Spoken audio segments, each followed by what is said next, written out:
بسم الله الرحمن الرحيم. அல்லாஹ்வின் தூதே அருள் தீபமே எங்கள் யா நபி எங்கள் யா ஹபீப் எல்லோரும் போற்றும் இறை தூதரே எங்கள் யா நபி எங்கள் யா ஹபீப். அல்லாஹ்வின் தூதே அருள் தீபமே எங்கள் யா நபி எங்கள் யா ஹபீப் எல்லோரும் போற்றும் இறை தூதரே எங்கள் யா நபி எங்கள் யா ஹபீப். அந்நாளிலே மாந்தர் திசை மாறினார், என்னாலுமே தீய வழி தன்னிலே பாவங்களில் மூழ்கி தடுமாறினார். ஏனென்று கேட்க எவர் நாடினார், அருளாக வந்தீரே அண்ணல் நபி கண்கள் தேடுதே எங்கள் யா ஹபீப். அருளாக வந்தீரே அண்ணல் நபி கண்கள் தேடுதே எங்கள் யா ஹபீப். அல்லாஹ்வின் தூதே அருள் தீபமே எங்கள் யா நபி எங்கள் யா ஹபீப் எல்லோரும் போற்றும் இறை தூதரே எங்கள் யா நபி எங்கள் யா ஹபீப். السلام عليكم ورحمة الله وبركاته. نحمده ونصلي على رسوله الكريم. أما بعد فقد قال الله تعالى في كلامه القديم والفرقان المجيد: أعوذ بالله من الشيطان الرجيم. بسم الله الرحمن الرحيم. لقد نصركم الله في مواطن كثيرة ويوم حنين إذ أعجبتكم كثرتكم فلم تغن عنكم شيئا وضاقت عليكم الأرض بما رحبت ثم وليتم مدبرين. صدق الله العظيم. எல்லா புகழும் ஏக வல்லவனாம் அல்லாஹுக்கே உரித்தாகுக. ஸலவாத்தும் சலாமும் சங்கைமிக்க எம்பெருமானார் முஹம்மது முஸ்தபா ஸல்லல்லாஹு அலைஹி வஸல்லம் அவர்களின் மீதும், அன்னாரின் கிளையார்கள், தோழர்கள், சுஹதாக்கள், சாலிஹீன்கள், உலக முஸ்லிம்கள் அனைவரின் மீதும், குறிப்பாக இங்கே வருகை தந்திருக்கக்கூடிய நம் அனைவரின் மீதும் எல்லாம் வல்ல அல்லாஹ்வின் பேரருளும் பேருபகாரமும் என்றென்றும் நிரந்தரமாக நிலவட்டுமாகுக. சங்கைக்குரிய பெரியார்களே, கண்ணியத்திற்குரிய எல்லாம் வல்ல அல்லாஹ்வின் நல்லடியார்களே, அல்லாஹு ஜல்ல ஷானஹு தஆலாவினுடைய மாபெரும் கருணையினால் ரசூலுல்லாஹி ஸல்லல்லாஹு அலைஹி வஸல்லம் அவர்களினுடைய சரித்திரத்தில் கடைசி பகுதிகளை நாம் பார்த்து கொண்டிருக்கிறோம். பெருமானார் ஸல்லல்லாஹு அலைஹி வஸல்லம் அவர்கள் நடத்திய போர்க்களங்களிலே ஹுனைன் என்ற யுத்தத்தை பற்றி நாம் பேசுகிறோம். அல்லாஹு தஆலா குர்ஆனிலே அதை பற்றி சொல்லுகிற போது சூரத்து தௌபா 25வது வசனம் 26வது வசனம், இந்த இரண்டு வசனங்களின் மூலமாக அல்லாஹ் சொல்லி காட்டுகிறான்: லக்கது நஸரகுமுல்லாஹு ஃபீ மவாத்தின கதீரத்தின் வயௌம ஹுனைன்.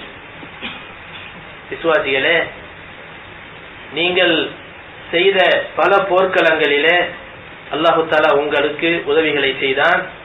மேலும் ஹுனைன் என்ற அந்த நாளையிலும் உங்களுக்கு அந்த போரிலே உதவி செய்தான். இது ஆஜபத்கும் கத்ரத்துக்கும், அந்த நேரத்தில் எதிரிகள் குறைவாகவும் நீங்கள் அதிகமாகவும் இருந்தது உங்களுக்கு பெருமிதத்தை தந்தது. ஆனால் பலம் தூணி அன்கும் ஷையா, அப்படி எண்ணிக்கையால் நீங்கள் அதிகமாக இருந்தது உங்களுக்கு எந்த விதத்திலும் உதவியாக இருக்கவில்லை. வல்லாகத் அலைக்குமுல் அர்து பிமா ரஹ்பத், போர் நடைபெற்ற அந்த சமயத்தில் ஏற்பட்ட நெருக்கடி நிலையின் காரணத்தினால் உங்களுடைய சூழ்நிலை எப்படி இருந்ததென்றால், பூமி இவ்வளவு விசாலமாக இருந்தும் கூட உங்களுக்கு அது ரொம்பவும் நெருக்கடியாக மாறிவிட்டது. சும்மா வல்லைத்தும் முதுபிரீன், அந்த போர்க்களத்தில் நடைபெற்ற தோல்வியின் காரணத்தினால் நீங்கள் புறமுதுகிட்டு ஓடினீர்கள். ஆனால் பிறகு அல்லாஹ் உங்கள் மீது இறக்கப்பட்டு சும்மா அன்ஸல் அல்லாஹு சக்கீனத்தஹு அலா ரசூலிஹி, தன்னுடைய சக்கீனா என்ற அமைதியை தன்னுடைய ரசூலின் மீது அல்லாஹு தஆலா இறக்கினான். வஅலல் முஃமினீன், விசுவாசிகளின் மீதும் அல்லாஹ் இறக்கினான். வஅன்ஸல ஜுனூதல் லம் தரவுஹா, நீங்கள் உங்களுடைய கண்களால் பார்க்க முடியாத பல படைபட்டாளங்களை அல்லாஹு தஆலா உங்களின் மீது இறக்கினான். வஅஸபல் லதீன கஃபரு, அந்த படைகளின் மூலமாக காஃபிர்களை அல்லாஹ் வேதனை செய்தான்.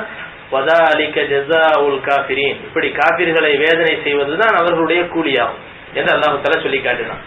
இந்த ஹுனைன் போர்க்களத்தினுடைய முதல் கட்டம் பயங்கரமாக முஸ்லிம்களுக்கு தோல்வி முகமாக தெரிந்தது. ஆனால் அதற்கு அடுத்து போக போக முஸ்லிம்கள் சுதாரித்துக் கொண்டதின் காரணத்தினால், அல்லாஹு தாலாவுடைய மாபெரும் உதவியின் காரணத்தினால் அல்லாஹு தாலா அவர்களுக்கு மகத்தான வெற்றியை தந்தான். அந்த வெற்றியிலே அவர்களுக்கு கிடைத்த கனிமத்து பொருட்கள், போர் லாபங்கள் எவ்வளவு என்று சொன்னால், அடிமைகளாக பிடிக்கப்பட்டவர்கள் 6000 பேர், மேலும் ஒட்டகங்கள் 24,000, ஆடுகள் 40,000, அது அல்லாமல் மற்ற சொத்து பத்துக்கள். காரணம், ஹுனைன் யுத்தத்தை பற்றி நாம் கடந்த வாரமே சொல்லி காட்டினோம். அவர்கள் ஊரிலே எல்லோரையும் வைத்துவிட்டு ஊருக்கு வெளியில் வந்து சண்டை போடவில்லை. அந்த காபிர்கள், அவர்களுடைய தலைவரின் நிபந்தனை என்னவென்று சொன்னால், ஹுனைன் போருக்கு வருகிற போது எவ்வளவு சொத்து சுகங்கள் இருக்கிறதோ எல்லாவற்றையும் அள்ளி கொண்டு போர்க்களத்துக்கு வர வேண்டும். தங்களுடைய வீட்டிலே இருக்கக்கூடிய குழந்தை குட்டிகள், மனைவி மக்கள் எல்லாரையும் அழைத்துக் கொண்டு போர்க்களத்துக்கு வர வேண்டும். அவர்களை எல்லாம் மலை உச்சியிலே பாதுகாப்பான ஒரு இடத்தில வைத்துவிட்டு நாமெல்லாம் சண்டை போட வேண்டும். காரணம், முஸ்லிம்கள் பெருவாரியாக இருக்கிறார்கள், நாம் சிறுபான்மையினராக இப்பொழுது இருந்து கொண்டிருக்கிறோம் அந்த போர்க்களத்தை சமயத்தில். எனவே அந்த சமயத்தில் அந்த முஸ்லிம்களை பார்த்து ஓடக்கூடிய நிலை வந்தாலும் அந்த குடும்பங்களை பார்த்து மனம் திருந்தி திரும்ப போர்க்களத்திற்கு சென்று சண்டை போடுவதற்குரிய ஆர்வம் வர வேண்டும். அதற்காக வேண்டி இந்த ஒரு எண்ணங்களை, இந்த ஒரு திட்டத்தை வகுத்தார்கள். ஆனால் அதுவே அவர்களுக்கு மிகப்பெரிய விபரீதமாக போனது. போர்க்களத்திலே நடைபெற்ற அந்த தோல்வியின் காரணத்தினால், அந்த காபிர்களுக்கு ஏற்பட்ட தோல்வியின் காரணத்தினால் அவர்களெல்லாம் விரண்டு ஓடினார்கள். ஆனால் அந்த பட்டாளத்திற்கு, அந்த படை களத்திற்கு கொண்டு வந்திருந்த அந்த குடும்பத்தார் அனைவரும் மாட்டிக்கொள்கிறார்கள். அந்த சொத்து பத்துக்கள் அனைத்தும் முஸ்லிம்களுடைய கையிலே கிடைத்து விடுகின்றன. எனவே அவ்வளவு பெரிய பயங்கரமான ஒரு பெரிய ஒரு மகத்தான ஒரு வெற்றியை பெற்று அந்த முஸ்லிம்களுடைய கையிலே ஒரு மிகப்பெரிய ஒரு தொகை, அதாவது அந்த கனிமத்து பொருள் அவருடைய கைக்கு கிடைத்தது. இந்த சமயத்தில் ரசூலுல்லாஹி ஸல்லல்லாஹு அலைஹி வஸல்லம் அவர்கள் அந்த அடிமைகளை எல்லாம் பார்க்கிறார்கள். அதிலே பெருமானார் ஸல்லல்லாஹு அலைஹி வஸல்லம் அவர்கள் ஹலீமா சாதியா ரலியல்லாஹு அன்ஹா அவர்களிடத்திலே பால் குடித்த போது அவர்களுடைய மகளாக இருந்து பால் குடித்த சகோதரி, நபி ஸல்லல்லாஹு அலைஹி வஸல்லம் அவர்களுடைய பால்குடி சகோதரி. பொதுவாக இஸ்லாத்திலே பால் குடிக்கக்கூடிய சகோதரிகளுக்கும் ஒரு பெரிய ஒரு உறவு இருக்கிறது. அந்த எப்பொழுது நாம் ஒரு தாயிடத்திலே பால் குடிக்கிறோம், இன்னொரு பெண் அந்த தாயிடத்திலே பால் குடிக்கிறார் என்று சொன்னால், அந்த பால் குடித்தல் என்பது ஒரு தடவையாக இருந்தாலும் சரி, அந்த பெண் நமக்கு சகோதரியாக மாறிவிடுவார். பால் கொடுத்த அந்த பெண் நமக்கு தாயாக மாறிவிடுவார். அதன் பிறகு எல்லா விதமான உறவுகளிலும் அந்த பெண் நமக்கு ஹராமாக்கப்படுவார். திருமணம் முடிப்பதற்கு ஹராம், இந்த மாதிரியான பல சட்டங்கள் அதிலிருந்து வரும். அந்த மாதிரியாக பால் குடிக்கின்ற போது பால்குடி சகோதரியாக இருந்த ஷீமா பின் அல் ஹாரிஸ் சஅதியா என்ற ஒரு பெண்மணி அங்கே வருகிறார், கொண்டு வரப்படுகிறார். நபி ஸல்லல்லாஹு அலைஹி வஸல்லம் அவர்களிடத்திலே சொல்கிறார், என்னை தெரிகிறதா என்று கேட்கிறார் அந்த பெண்மணி. அப்பொழுது கொஞ்சம் வயது முதிர்ந்தவராக இருக்கிறார். என்னை தெரிகிறதா என்று கேட்டவுடன், உன்னை தெரியவில்லையே, நன்றாக பாருங்கள், நான் தான் உங்களுடைய பால்குடி சகோதரி என்று சொன்னவுடன் பெருமானார் ஸல்லல்லாஹு அலைஹி வஸல்லம் அவர்கள் அப்பொழுதுதான் கவனிக்கிறார்கள், நன்றாக அடையாளம் தெரிந்து கொள்கிறார்கள். அதன் பிறகு அவர்கள் செய்த காரியத்தை பாருங்கள். இன்றைக்கு நம்முடைய முஸ்லிம் சகோதரருடைய நிலை என்ன தெரியுமா? நம்முடைய கொள்கைக்கு அப்பாற்பட்டு இருந்தால், அல்லது நாம் கொண்டிருக்கக்கூடிய மார்க்கத்திற்கு அப்பாற்பட்டவராக நம்முடைய உறவுக்காரர்கள் யாராவது இருப்பார்களே, ஆனால் அவர்களை நாம் எப்படி நினைக்கிறோம், எப்படி அவர்களிடத்திலே நடந்து கொள்கிறோம் என்பதை பற்றி நாம் சற்று சிந்திக்கிற போது அவர்களை ஒரு சாதாரண துரும்பாக கூட நினைப்பது கிடையாது, ஒரு சாதாரண ஒரு மனிதனாக கூட நினைப்பது கிடையாது. ஒரு தூசியை மாதிரி நினைக்கிறோம். அவர்கள் வெறுக்கப்படக்கூடியவர்கள் என்று நினைக்கிறோம். ஆனால் அவர்களிடத்திலே இருக்கக்கூடிய கெட்ட பழக்கங்கள் தான் வெறுக்கப்படக்கூடியவை தவிர மனிதன் வெறுக்கப்படக்கூடியவன் அல்ல. இது நபி ஸல்லல்லாஹு அலைஹி வஸல்லம் நமக்கு கற்றுத்தந்த பாடம்.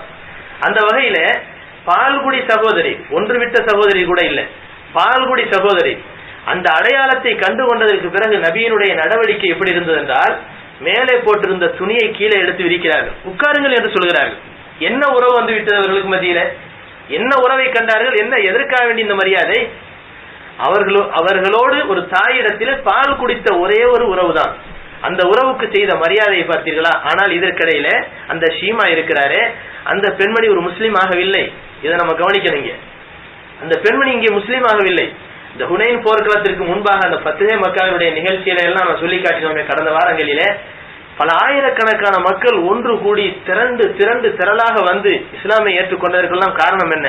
நபியினுடைய அழகான நடவடிக்கை, அருமையான நடவடிக்கை. இக்ரிமா போன்றவர்களை எல்லாம் எழுந்து நின்று ஆற தழுவி வரவேற்ற அந்த வரவேற்பு அபூஜஹலுடைய மகனாக இருந்தும் அவரை அதிர்ச்சிக்குள்ளாக்கியது. இவ்வளவு பெரிய பண்புள்ள மனிதரா என்று அவர் அதிர்ச்சியப்பட்டார். அதனால் இஸ்லாத்தை ஏற்றுக்கொண்டார். இப்படித்தான் மனித மனங்கள் மிகப்பெரிய பாறையாக இருந்தாலும் கூட அதை ஒரு இலகுவான முறையிலே மாற்றி அமைத்தது நபியினுடைய பண்பாடுகள். இது நம்மிடத்துல வர வேண்டும். அந்த அடிப்படையில ஷீமா பின் ஹாரிஸ் அல் சாதியா என்ற அந்த பெண்மணி அங்கே வருகிற போது அவருக்காக தன்னுடைய மேலே இருக்கக்கூடிய அந்த துணியை எடுத்து கீழே விரித்து அமர வைத்து அவருக்கு மரியாதை செய்தது மட்டுமல்லாமல் எல்லாரும் கைதிகளாக பிடிக்கப்படுகிறார்கள். ஆனால் அந்த பெண்மணியை விட்டு விடுதலை செய்து நீங்கள் உங்கள் ஊருக்கு செல்லுங்கள் என்பதாக அனுப்பி வைக்கிறார்கள், மரியாதையாக அனுப்பி வைக்கிறார்கள். இந்த நிகழ்ச்சிகள் எல்லாம் நமக்கெல்லாம் ஒரு பெரிய பாடமாக அமைந்திருக்கிறது. ஹுனைன் போர் முடிந்ததற்கு பிறகு அந்த படையிலிருந்து தப்பித்தோம் பிழைத்தோம் என்பதாக இந்த எதிரிகள் ஓடுகிறார்கள். எங்கே ஓடுகிறார்கள்? தாயிஃப் நகரத்தை நோக்கி ஓடுகிறார்கள். தாயிஃப் நகரத்தை நோக்கி அவர்கள் ஓடுகிற போது காலித் இப்னு வலீத் ரலியல்லாஹு அன்ஹு அவருடைய தலைமையிலே 1000 வீரர்களை நபி ஸல்லல்லாஹு அலைஹி வஸல்லம் அவர்களை பின்தொடர்ந்து அனுப்பி வைக்கிறார்கள். போற வழியிலே ஒரு மிகப்பெரிய ஒரு கோட்டை இருக்கிறது. அந்த கோட்டையை அங்கே உடைத்து தரைமட்டமாக்குமாறு நபி ஸல்லல்லாஹு அலைஹி வஸல்லம் கட்டளையிடுகிறார்கள். காலித் இப்னு வலீத் 1000 வீரர்களோடு தாயிஃபை நோக்கி பிரயாணமாகி கொண்டிருக்கிறார். நபி ஸல்லல்லாஹு அலைஹி வஸல்லம் அவர்கள் அதற்கு பிறகு தங்களுடைய தோழர்களை எல்லாம் அழைத்துக் கொண்டு தாயிஃபினுடைய கோட்டையை நோக்கி போய் கொண்டிருக்கிறார்கள். தாயிஃபினுடைய கோட்டையை நோக்கி போய் அந்த தாயிஃபினுடைய கோட்டை மிக வலுவான ஒரு கோட்டை. அதற்குள்ளே அந்த அதாவது அந்த மாலிக் இப்னு அவுஃப் என்று சொல்லப்படக்கூடிய அந்த மனிதர், அவர்தான் அந்த படைக்கு தலைவர், அதாவது காபிர்களுடைய தலைவர். அவர் சென்று தன்னுடைய கூட்டத்தாரோடு பதுங்கிக் கொள்கிறார். நபி ஸல்லல்லாஹு அலைஹி வஸல்லம் அவர்கள் அந்த கோட்டையை முற்றுகையிடுகிறார்கள். 40 நாட்கள் சரித்திரத்தில் சொல்லப்படுகிறது. 40 நாட்கள் வரை நபி ஸல்லல்லாஹு அலைஹி வஸல்லம் முற்றுகையிட்டிருக்கிறார்கள். ஆனால் அவர்களை யாரையும் வெற்றி கொள்ள முடியவில்லை. இதுல என்ன இன்னொரு விஷயம் என்று சொன்னால், ஹுனைன் போர்க்களத்திலே நடக்காத மிகப்பெரிய இழப்புகள் அந்த கோட்டையை முற்றுகையிட்டிருந்த சமயத்திலே முஸ்லிம்களுக்கு ஏற்படுகிறது. எப்படி என்று சொன்னால், நபி ஸல்லல்லாஹு அலைஹி வஸல்லம் அவர்கள் முற்றுகையிட்டிருக்கக்கூடிய அந்த தருணத்திலே ரசூலுல்லாஹி ஸல்லல்லாஹு அலைஹி வஸல்லம் தோழர்கள் அந்த கோட்டையை நெருங்குவதற்காக பல விதத்திலே முயற்சிகளை செய்கிறார்கள். மஞ்சனிக் என்று சொல்லப்படக்கூடிய ஒரு கருவி, அந்த கருவியின் மூலமாகத்தான் அந்த காலத்தில் என்ன செய்வார்கள், மிகப்பெரிய பாறையை எடுத்து அது மேலே வைத்து அதை வேகமாக சுத்துவார்கள். மஞ்சனிக் என்ற ஒரு கருவி வேகமாக சுத்துவார்கள். அந்த வேகத்திலே அந்த கல்லை தளர விடுகிற போது வேகமாக போய் அந்த கோட்டையினுடைய சுவரை இடிக்கும்.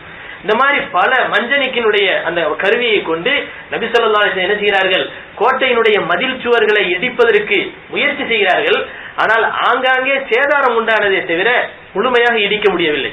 இந்த நிலையில் ஒரு பலகையினால் ஆன ஒரு பீரங்கியை போன்ற ஒரு கூடுகளை செய்து சஹாபாக்கள் உள்ளே நுழைந்து கொண்டு அதன் மூலமாக அந்த கோட்டையினுடைய சுவரை அதாவது பிடிப்பதற்காக நினைக்கிறார்கள், சுவரை நெருங்குவதற்காக நினைக்கிறார்கள்.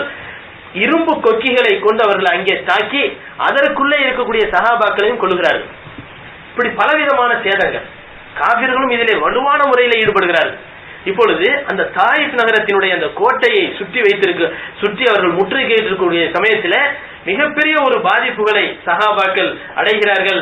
இந்த சமயத்திலே ரசூலுல்லாஹி ஸல்லல்லாஹு அலைஹி வஸல்லம் சஹாபாக்களை பார்த்து சொன்னார்கள், வாருங்கள் நாம் இங்கிருந்து திரும்பலாம். காரணம், ஒரு சஹாபியிடத்திலே ஆலோசனை செய்கிறார்கள். கைதேர்ந்த நல்ல போர் விஷயத்திலே நல்ல அனுபவம் முத்திரைகள் முதிர்ச்சி அடைந்த ஒரு சஹாபியிடத்திலே ஸல்லல்லாஹு அலைஹி வஸல்லம் அவர்கள் அதாவது ஆலோசனை செய்த போது பெருமானார் ஸல்லல்லாஹு அலைஹி வஸல்லம் அவர்களுக்கு அதுதான் சொல்லப்பட்டது. இவர்கள் ஒரு குள்ள நரி, அந்த சஹாபி இப்படித்தான் சொன்னாங்க, இவர்கள் ஒரு குள்ள நரிகள், இவர்களை நீங்கள் தாக்கினால் திருப்பி தாக்குவார்களே தவிர இவர்களை விட்டுவிட்டால் பேசாமல் இருந்து விடுவார்கள். இவர்களை இப்பொழுதைக்கு நாம் தாக்க வேண்டியதில்லை, இவர்கள் தன்னுடைய வழிக்கு திரும்ப நிச்சயமா வருவார்கள் என்று சொல்லிவிட்டு சஹாபாக்களை எல்லாம் திரும்புங்கள் என்று சொல்கிறார்கள். ஆனால் சஹாபாக்களுடைய உள்ளம் எப்படி இருந்தது என்றால், 40 நாள் பொறுத்துட்டோம், இன்னும் கொஞ்ச நாள் பொறுத்து சண்டை போட்டு போலாமே அப்படின்னு நினைக்கிறாங்க. நபியினுடைய கட்டளை, ஆனால் அதற்கு அவர்கள் உடனே தலை சாய்த்திருப்பார்களே, ஆனால் சில இழப்புகளை அவர்கள் இழந்திருக்க தேவையில்லை. இந்த சமயத்தில் ரசூலுல்லாஹி ஸல்லல்லாஹு அலைஹி வஸல்லம் அவர்கள் உமர் ரலியல்லாஹு அன்ஹு அவர்களை அழைத்து சொல்கிறார்கள், நாளை நாம் திரும்ப போகிறோம். உடனே சஹாபாக்கள் தங்களுக்குள் முணுமுணுக்கிறார்கள், நாம் எதற்காக திரும்ப வேண்டும், இவ்வளவு நாள் பொறுத்துட்டோம், நாளைக்கு சண்டை போட்டு போலாமே. அப்ப அடுத்த நாள் சண்டை நடக்குது, அதுல பல உயிர்கள் காலியாகுது.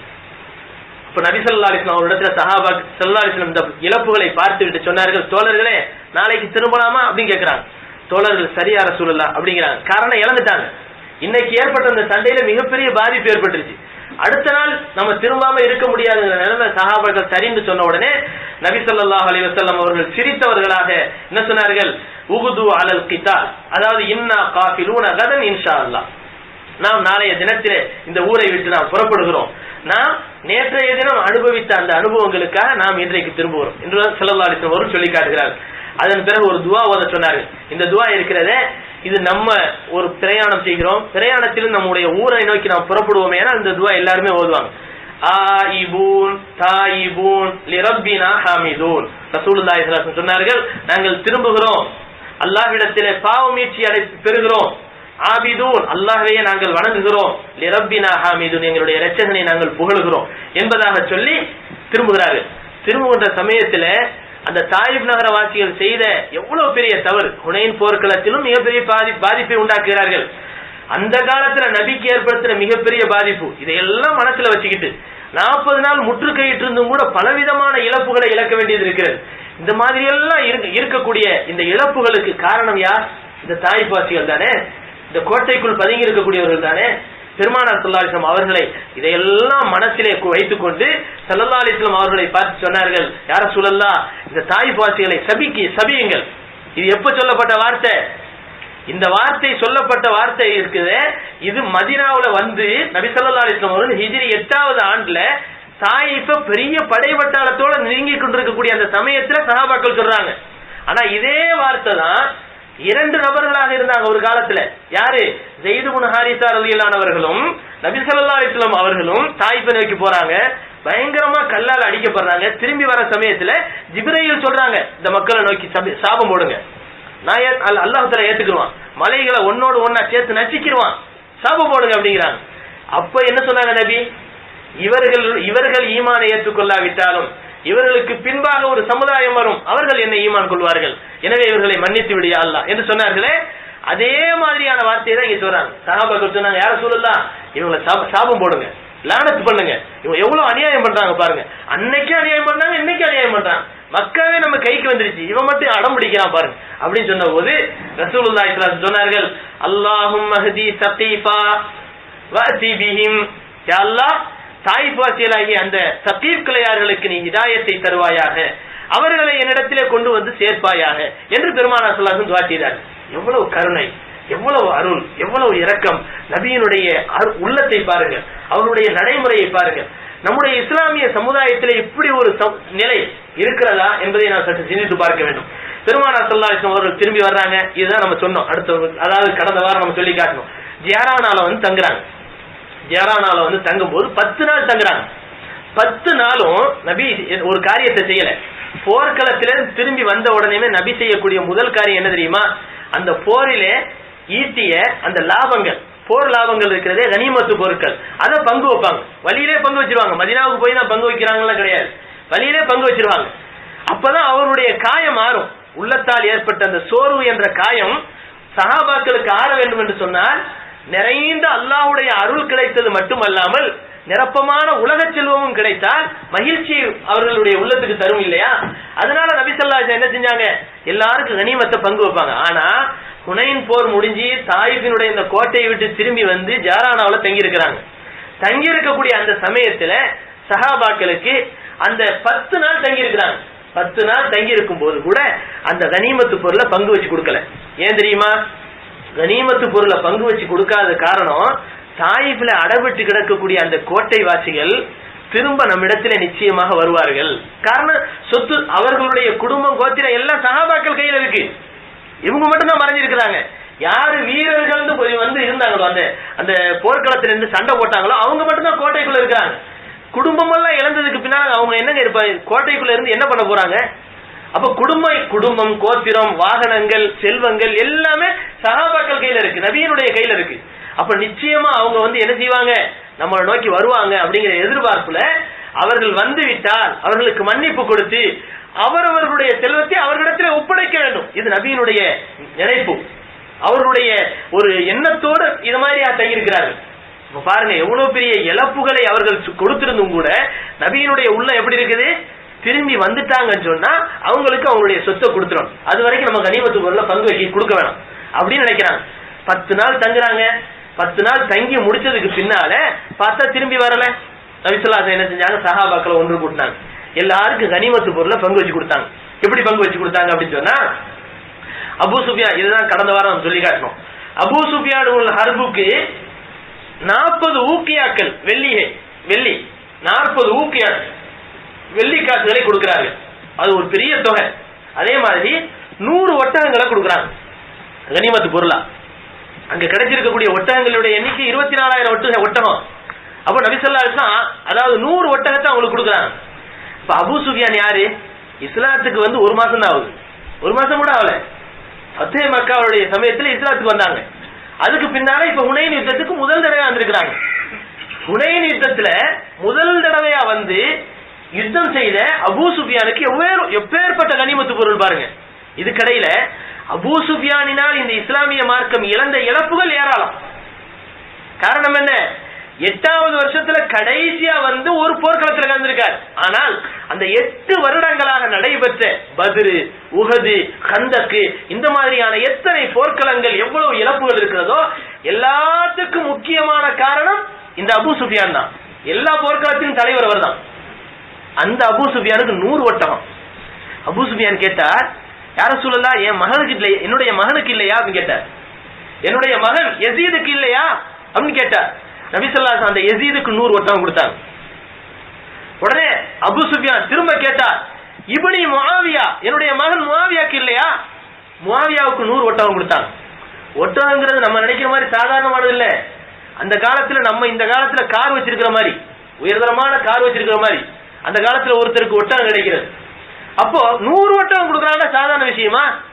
அவங்க குடும்பத்துக்கு 400 ஒட்டகம் போயிடுச்சு, 300 ஒட்டகம் போயிடுச்சு. இந்த சமயத்துல அதுக்கப்புறம் என்ன செய்யறாங்க, ஹக்கீம் இப்னு ஹிஸாம், அவர் இப்பதான் இஸ்லாத்துக்கு வந்தார். ஃபத்ஹே மக்கா சமயத்துல இஸ்லாத்துக்கு வந்தார். அவருக்கு ஒரு 100 ஒட்டகம் கொடுக்குறாங்க நபி ஸல்லல்லாஹு அலைஹி வஸல்லம் அவர்கள். அதுக்கு பின்னால அவரை கூப்பிட்டு இன்னொரு 100 ஒட்டகம் கொடுக்குறாங்க, 200 ஒட்டகம் மொத்தம். அதற்கு பின்னால சஃப்வான் இப்னு உமையா, யார் ஏற்கனவே சொல்லி காட்டணும், அம்ர் இப்னு வஹப் என்று சொல்லப்படக்கூடிய மனிதருக்கு நான் குடும்ப பொறுப்பெல்லாம் ஏத்துக்கிறேன்னு சொல்லிட்டு வால்ல வந்து விஷத்தை தடவி நபியை போய் கொலை செஞ்சுட்டு வான்னு சொல்லி காட்ட சொன்னாரு பாத்தீங்களா? அந்த சஃப்வான் இப்னு உமையா ஃபத்ஹே மக்கா நடக்குது, எல்லாரும் உள்ள பூர்றாங்க. அந்த சமயத்துல கூட அவர் இஸ்லாத்துக்கு வரல. காலித போய் 100 படை வீரர்களை கொண்டு எதிர்க்கிறார். அபூ சுஃபியான் இஸ்லாத்துக்கு வந்தாரு. அந்த சமயத்திலும் இந்த சஃப்வான் செஞ்ச தவறு என்ன, அப்ப கூட இஸ்லாத்துக்கு வரல. அப்பவும் கடைசியா போட்டு பாத்துரலாம் அப்படின்னு இக்ரிமா, சஃப்வான் இவங்க எல்லாம் சேர்ந்து 100 பேரை சேர்த்துக்கிட்டு என்ன செஞ்சாங்க, போய் சண்டை போட்டாங்க. இப்படி எல்லாம் துரோகம் பண்ண அவருக்கு இஸ்லாத்துக்கு வந்துட்டாங்க. இந்த சமயத்துல 100 ஒட்டகம் கொடுக்குறாங்க. கொடுத்ததுக்கு பின்னால சஃப்வான் இப்னு உமையாக்கு என்ன செய்யறாங்க, 100 ஒட்டகம் மட்டும் கொடுக்கல, திரும்ப கூப்பிடுறாங்க, சஃப்வான் இங்க வா, இன்னொரு 100 ஒட்டகத்தை வச்சுக்க. திரும்பி போயிருந்த சஃப்வான் இங்க வா, இன்னொரு 100 ஒட்டகம் வச்சுக்க. 300 ஒட்டகம் ஒரு ஆளுக்கு. ஃபத்ஹே மக்கா கிடைச்சதுக்கு பின்னாலே சண்டை போட்டவர் அவர் இஸ்லாத்துக்கு எதிரா. இப்பேற்பட்ட உதவிகள் ஏராளமா அள்ளி அள்ளி கொடுக்குறாங்க நபி ஸல்லல்லாஹு அலைஹி வஸல்லம். ஹாரிஸ் இப்னுல் ஹாரிஸ் என்று சொல்லப்படக்கூடிய இன்னொரு மனிதருக்கு 100 ஒட்டகத்தை கொடுக்குறாங்க. அதுக்கு அடுத்து சில பேர், பல பேருக்கு 100 ஒட்டகம், அதாவது மக்காவினுடைய தலைவர்கள் என்று இருக்கக்கூடியவர்களுக்கு எல்லாம் 100 ஒட்டகமா கொடுக்குறாங்க. அதுக்கு பின்னால அதற்கு அடுத்த அந்தஸ்துல இருக்கக்கூடியவங்களுக்கு 50 ஒட்டகம், அதற்கு அடுத்த அந்தஸ்துல இருக்கக்கூடியவங்களுக்கு 40 ஒட்டகம். இப்படி அநேகமா கனிமத்து பொருள் யாராருக்கெல்லாம் கொடுத்தாங்கன்னு சொன்னா நபி ஸல்லல்லாஹு அலைஹி வஸல்லம் ஃபத்ஹே மக்கா சமயத்துல யாரெல்லாம் மக்காவிலிருந்து இஸ்லாத்துக்கு வந்தாங்களோ அவங்களுக்கு தான் அள்ளி அள்ளி கொடுத்தாங்க. எந்த அளவுக்கு கொடுத்தாங்கன்னு சொன்னா, நபி அள்ளி அள்ளி கொடுக்குறாங்க அப்படின்னு தெரிஞ்ச உடனே அருகில் இருக்கக்கூடிய கிராமவாசிகள்லாம் வந்துட்டாங்களாம். வந்து ஒரு முள் மரத்துல நபியை சாட்சி வச்சு தள்ளி போர்வையால இறுக்கி எங்களுக்கும் கொடுங்க, எங்களுக்கும் கொடுங்க அப்படின்னு கேட்டாங்க. உடனே நபி ஸல்லல்லாஹு அலைஹி வஸல்லம் அந்த கூட்டம் தாங்க முடியாம முள் மரத்துல போய் சாஞ்சிக்கிட்டு என்ன செய்யறாங்க, சொல்றாங்க, ஐயுன்னாஸ், மனிதர்களே, ருத்து அலைய ரிதாயி, என் போர்வையை எனக்கு கொடுத்துருங்க. நபியினுடைய வார்த்தையை கவனிங்க. அள்ளி அள்ளி கொடுக்குறாங்க. ஒருத்தருக்கு 100 ஒட்டகம், 40 ஒட்டகம் இப்படிலாம் அள்ளி அள்ளி கொடுத்துட்டு ஆயிரக்கணக்கான ஆடுகளை அள்ளி அள்ளி கொடுத்துட்டு நபி ஸல்லல்லாஹு அலைஹி வஸல்லம் சொல்றாங்க, ஐயோன்னா ருத்து அலைய ரிதாயி, என்னுடைய போர்வை என்னிடத்துல கொடுத்துருங்க. அப்போ நான் ஒரு ஒட்டகம் கூட எடுத்துக்கல, ஒரு ஆடு கூட நான் எடுத்துக்கல, எனக்கு தேவை என்னுடைய போர்வை, என் போர்வை எனக்கு கொடுத்துருங்க. பவல்லதி நஃப்ஸி பியதிஹி லகான இந்தி ஷஜரத்து திஹாமா நிஅமன் லகஸம்துஹு அலைக்கும். தோழர்களே, என்னிடத்திலே திஹாமா என்ற இடத்திலே இருக்கக்கூடிய மிகப்பெரிய ஒரு, அதாவது தோட்டத்தில் இருக்கக்கூடிய அந்த மரங்களினுடைய எண்ணிக்கை அளவுக்கு செல்வங்கள் இடத்திலே குவிந்திருந்தாலும் அவை அனைத்தையும் உங்களுக்கு தான் நான் பங்கு வச்சு கொடுப்பேன். அதுக்கு பின்னால சொல்றாங்க மா அல்ஃபைத்துமூனி பகீலன் வலா ஜுப்பானன் வலா கஸாபன். அதுக்கு பின்னால என்னைய ஒரு கஞ்சனாகவோ ஒரு கோழையாகவோ ஒரு பொய்யனாகவோ என்னை காண மாட்டீர்கள் என்று நபி ஸல்லல்லாஹு அலைஹி வஸல்லம் சொல்லி காட்டுறாங்க. கண்ணியமானவர்களே, அப்ப எல்லாத்தையும் அள்ளி கொடுத்தாச்சு. நபி ஸல்லல்லாஹு அலைஹி வஸல்லம் அவங்களுக்குன்னு எதையுமே எடுத்துக்கல. ஒட்டகத்தினுடைய திமிழில இருக்கக்கூடிய முடியை பிடுங்கியவர்களாக நபி ஸல்லல்லாஹு அலைஹி வஸல்லம் சொன்னார்கள், தோழர்களே கவனியுங்கள், உங்களுக்கு இவ்வளவு கனிமத்தை அள்ளி அள்ளி கொடுத்த நான் அல்லாஹ்வுடைய பங்காக 5இல் ஒரு பகுதியை அல்லாஹ்வுக்கென்று எடுத்துக்கொண்டேன். அதையும் ஏழைகளுக்கு தான் பங்கு வைத்து கொடுத்தேனே தவிர இந்த ஒட்டகத்தின் திமிழிலே இருக்கக்கூடிய இந்த கையினால் பிடுங்கி எடுத்தேனே, இந்த மயிரினுடைய அளவுக்கு கூட நான் கனிமத்து பொருள் எடுத்துக்கொள்ளவில்லை. இந்த முடிகளினுடைய அளவுக்கு கூட நான் கனிமத்து பொருளிலிருந்து ஒரு துளி அளவு கூட எனக்காக நான் எடுத்துக்கொள்ளவில்லை. அப்போ நான் எனக்காக சுயநலத்தோடு நான் ஈடுபடல, நான் இவை அனைத்தையும் சஹாபாக்களுக்காக செய்தேன் அப்படின்னு சொல்லி முடிக்கிறாங்க. அதுக்கு பின்னால ஒரு சின்ன பிரச்சனை வருது. இதுதான் நம்ம கடந்த வாரம் சொல்லி காட்டோம். என்ன பிரச்சனை? அப்போ அன்சாரி சஹாபாக்கள் எல்லாம் பேச ஆரம்பிக்கிறாங்க. மக்காவுல இருந்துகிட்டு 8 வருஷமா நம்மளுக்கு எதிராக போராடின இந்த தலைவர்களுக்கெல்லாம் நூற்றுக்கணக்கான ஒட்டகங்களை அள்ளி அள்ளி கொடுத்த நபி அன்சாரிகளை மறந்துட்டாங்க. தன்னுடைய கூட்டத்தாரை மட்டும் நினைச்சிட்டு பாக்குறாங்க. இன்னைக்கு வந்த சொந்தங்கள் பழைய சொந்தங்களா இருக்கலாம், இன்னைக்கு புதுசா அந்த சொந்தங்களோடு சேர்ந்த உடனேயுமே சொந்தத்துக்கெல்லாம் கவனிக்க ஆரம்பிச்சிட்டாங்க, நம்மளை விட்டுட்டாங்க அப்படிங்கிற மாதிரி பேச ஆரம்பிச்சாங்க. இந்த விஷயத்த சஹாபாக்கள் யாரும் நேரடியா போய் சொல்லல. அப்போ அந்த நேரத்தில் இந்த விஷயத்திற்கு, அதாவது அன்சாரிகளுக்கெல்லாம் தலைவராக இருந்தவர்கள் யார் என்று சொன்னா சஅத் இப்னு உபாதா ரலியல்லாஹு அன்ஹு அவர்கள் நபியிடத்துல வர்றாங்க. யார ரசூலல்லாஹ், சஹாபாக்கள் எல்லாம் இப்படிலாம் பேசிக்கிறாங்க, அன்சாரி சஹாபாக்கள் இப்படி பேசிக்கிறாங்க அப்படின்னு சொன்ன உடனேயுமே ரசூலுல்லாஹி ஸல்லல்லாஹு அலைஹி வஸல்லம் கேட்டார்கள், ஃபைன அன்த மின் ذلك யா சஅத், சாதே நீ என்ன சொல்ற? நபி ஸல்லல்லாஹு அலைஹி வஸல்லம் அவங்கள்ட்ட சாது சொன்னாங்க, யா ரசூலுல்லாஹ் மான இல்லா மின் கௌமி, நானும் என் கூட்டத்துல ஒருத்தன் தானே. இதுல எவ்வளவு அர்த்தங்கள் புரிஞ்சிருக்கு பாருங்க. மான இல்லா பி கௌமி, நானும் என்னுடைய கூட்டத்துல ஒருத்தன் தானே அப்படின்னா என்ன அர்த்தம்? என் மனசுல அப்படித்தான் படுது, உங்க சொந்தத்தை மட்டும் கவனிக்கிறீங்க, எங்களை விட்டுட்டீங்க. இதை வெளிப்படையா சொல்லல சஅத் இப்னு உபாதா, இதை வெளிப்படையா சொல்லல. ஆனா என் கூட்டத்தார் என்ன சொல்றாங்களோ அந்த கருத்துல நான் உட்பட்டவன் தான், என்னுடைய உள்ளத்திலே அப்படிதான் ஓடுது அப்படிங்கிறாங்க. எப்பேற்பட்ட சஹாபாக்கள் தெரியுமா? இந்த அன்சாரிகள் தான் நபி பத்ர் போர்க்களத்துல எல்லாத்தையும் ஆலோசனை கேட்கிறாங்க, முஹாஜிர்களா ஆலோசனை சொல்றாங்க. அப்ப நபி ஸல்லல்லாஹு அலைஹி வஸல்லம் திரும்ப திரும்ப கேட்கிறாங்க. அப்ப இந்த சஅத் இப்னு உபாதா தான், சஅத் இப்னு முஆத் இருந்தாங்க அந்த நேரத்துல. சஅத் இப்னு முஆத் ரலியல்லாஹு அன்ஹு தான் எழுந்து நின்று கேட்டாங்க, யா ரசூலல்லாஹ் நீங்க திரும்ப திரும்ப கருத்து கேட்கறீங்களே, அப்படின்னா எங்களுடைய கருத்தை கேட்கறீங்களா? நபி அதை ஆமோதிப்பதை போல சொன்னாங்க. ஆமா, அன்சாரிகள் ஒன்னும் சொல்ல மாட்டீங்களே. அப்படிங்கும் போது சஅத் இப்னு முஆத் சொன்னாங்க, இந்த அன்சாரிகளின் மூலமாக சார்பாக நான் சொல்லுகிறேன், யா ரசூலல்லாஹ் தாங்கள் எந்த நிலைமையில் நீங்கள் வந்தீர்கள், நீங்கள் வந்ததற்கு பிறகு நாங்கள் ஒரு மிகப்பெரிய மதிப்பு மரியாதைக்குரியவர்களாக ஆனோம். நபியே நீங்கள் சொல்லுங்கள், உங்களுடைய சுண்டு விரல் ஆணையிடுமேயானால் கடலிலே நாங்கள் உயிரோடு குதிப்போம், நெருப்பு குண்டத்திலே நாங்கள் அப்படியே குதிப்போம். இந்த அன்சாரிகள் உங்களுக்காக எதையும் இழப்பதற்கு தயார், நீங்க என்ன முடிவெடுக்கிறீர்களோ அந்த முடிவுக்கு நாங்கள் அனைவரும் கட்டுப்பட்டவர்கள், இதுதான் எங்க முடிவு அப்படின்னா நபி ஸல்லல்லாஹு அலைஹி வஸல்லம் அல்ஹம்துலில்லாஹ்னு சொல்லிட்டு சுக்ரியா பண்ணாங்க அல்லாஹ்வுக்கு. அப்ப அன்சாரிகளுடைய கருத்தை கேட்டாங்க. அன்சாரிகள் துரும்புகளாக ஆகி நபிக்கு நாங்கள் உறுதுணையாக இருப்போம் என்று சொல்லி காட்டினார்கள். எல்லாவற்றையும் இழப்பதற்கு தயாராக இருந்தார்கள். அந்த அன்சாரிகளுடைய உள்ளத்திலே நபியை பற்றி இப்படி ஒரு எண்ணம் ஏற்பட்டவுடன் நபி ஸல்லல்லாஹு அலைஹி வஸல்லம் அவர்கள் சாதை பார்த்து கேட்டார், சாதே நீ எப்படி, உன்னுடைய கருத்து என்ன? நான் அந்த கூட்டத்தில் ஒருத்தன் தானே. அந்த உடனே நபி ஸல்லல்லாஹு அலைஹி வஸல்லம் சொன்னார்கள், ஃபஅஜ்மி' லி கௌமக ஃபீ ஹாதல் ஹஸீரா, இந்த நீரோடைக்கு பக்கத்திலே உன்னுடைய கூட்டத்தார் அன்சாரிகள் அனைவரையும் ஒன்று கூட்டுங்கள், மாலை நேர சந்திப்பு நடக்கட்டும். நபி ஸல்லல்லாஹு அலைஹி வஸல்லம் சொல்றாங்க. மாலை நேரம் வருகிறது, அன்சாரிகள் எல்லாம் அந்த ஓடைக்கு பக்கத்துல, அந்த நீர் குன்றுக்கு பக்கத்துல எல்லாரும் வந்து குழுமிடுறாங்க. அதுல முஹாஜிர்கள் சில பேர் உள்ள நுழைகிறாங்க. உள்ள நுழைஞ்சவனே சஅத் இப்னு உபாதா என்ன செய்றாங்க, சரின்னு விட்டுறாங்க. இன்னும் சில பேர் முஹாஜிர்கள் உள்ள வந்த உடனே உங்களுக்கு எல்லாம் அனுமதி இல்ல, பாவம் ஏற்கனவே ஒரு ஆளை விட்டாச்சு, நீங்க எல்லாம் திருப்பி வராதீங்க போங்க அப்படின்றாங்க. இது எங்க சம்பந்தப்பட்டது, எங்க பிரச்சனையை நாங்க பேசி முடிவெடுக்க போறோம், அதனால நீங்க வராதீங்க போங்கன்றாங்க. அதுக்கு பின்னால் நபி ஸல்லல்லாஹு அலைஹி வஸல்லம் அவங்கள்ட்ட வர்றாங்க, யா ரசூலல்லாஹ் எல்லாரும் உங்களுக்காக ஒன்று கூடி இருக்கிறோம், வாங்க யா ரசூலல்லாஹ். நபி வந்தாங்க பாருங்க. நபி ஒரு உபதேசம் பண்றாங்க. உபதேசம் பண்ண உடனே அவங்களுக்கு எந்த சொத்தும் சுகத்தையும் கொடுக்கல, ஒரு ஆடு கூட கொடுக்கல. ஆனால் நபி சொன்ன அந்த உபதேசத்தின் காரணத்தினால் எந்த அன்சாரிகளுடைய உள்ளத்திலே சின்ன சஞ்சலம் ஏற்பட்டதோ அந்த அன்சாரிகளுடைய கண்களிலே தாரை தாரையாக கண்ணீர் வடிந்தது. நபியின் மீது திருப்தி பட்டவர்களாக திரும்பி சென்றார்கள். நபி ஸல்லல்லாஹு அலைஹி வஸல்லம் அவர்கள் சொன்ன உபதேசம் அதுதான். யா மாஷரல் அன்சார், அன்சாரி கூட்டத்தார்களே, மா காலத்துன் பலகத்னி அன்கும், நீங்க என்ன சொன்னீங்கிறது எனக்கு நான் கேள்விப்பட்டுக்கிட்டேன். விஜிதத்துன் வஜத்துமுஹா அலைய ஃபி அன்ஃபுசிக்கும், நான் செய்த சில நடவடிக்கைகள் உங்களுடைய உள்ளத்திலே காயங்களை ஏற்படுத்தியிருப்பதாக கேள்விப்பட்டேன், உண்மைதானே? அலம் ஆத்திக்கும் லலாலன் ஃபஹதாக்குமுல்லாஹ், நான் உங்களிடத்திலே நான் வந்தேன், அப்பொழுது நீங்கள் எல்லாம் வழிதவறி இருந்தீர்கள், ஆனால் உங்களுக்கு என்னை கொண்டு அல்லாஹ் ஹிதாயத்தை கொடுத்தான். வஆலத்தன் ஃபஅக்னாக்குமுல்லாஹ், நீங்கள் அந்த காலத்திலே ஏழைகளாக இருந்தீர்கள், ஆனால் அல்லாஹ் உங்களை எல்லாம் செல்வந்தர்களாக ஆக்கினான் நான் வந்ததின் காரணத்தினால். இது நல்லா புரிஞ்சுக்கிறணும். நபி என்ன சொல்றாங்க?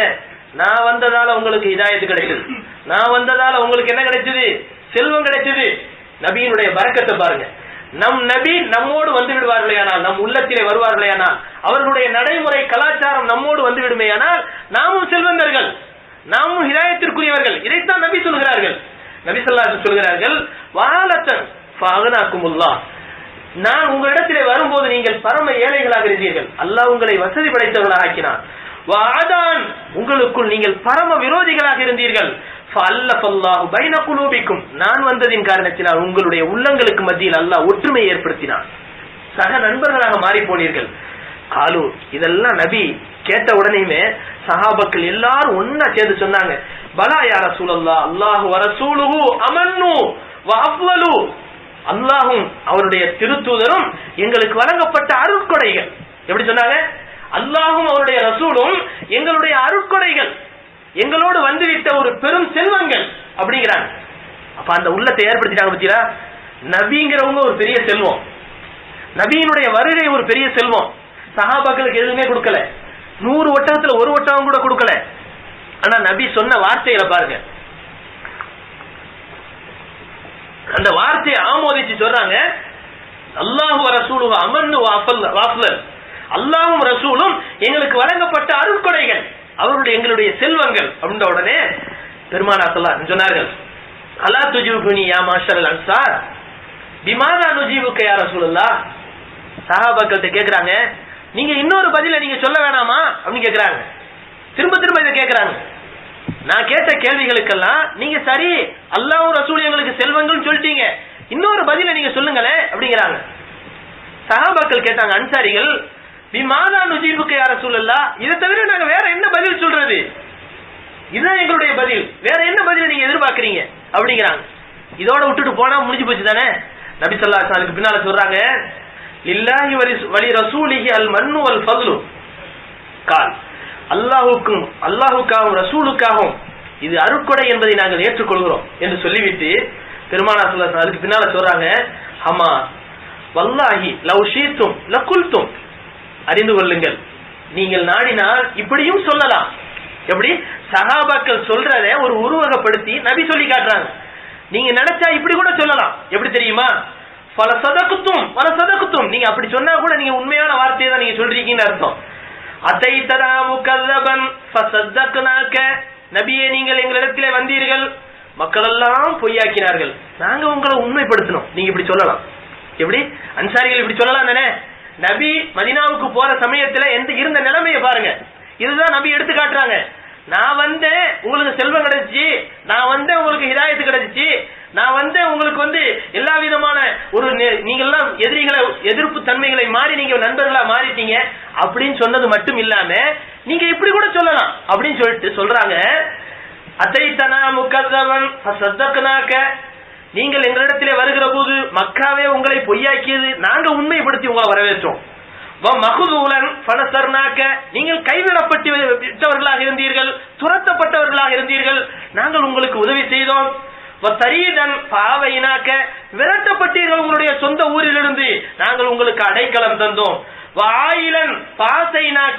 நீங்கள் எந்த விதமான நிர்கதியும் இல்லாமல் இருந்தீர்கள், உங்களுக்கு நாங்கள் அடைக்கலம் இருக்கிறதற்கு இருப்பிடமும் தந்தோம்.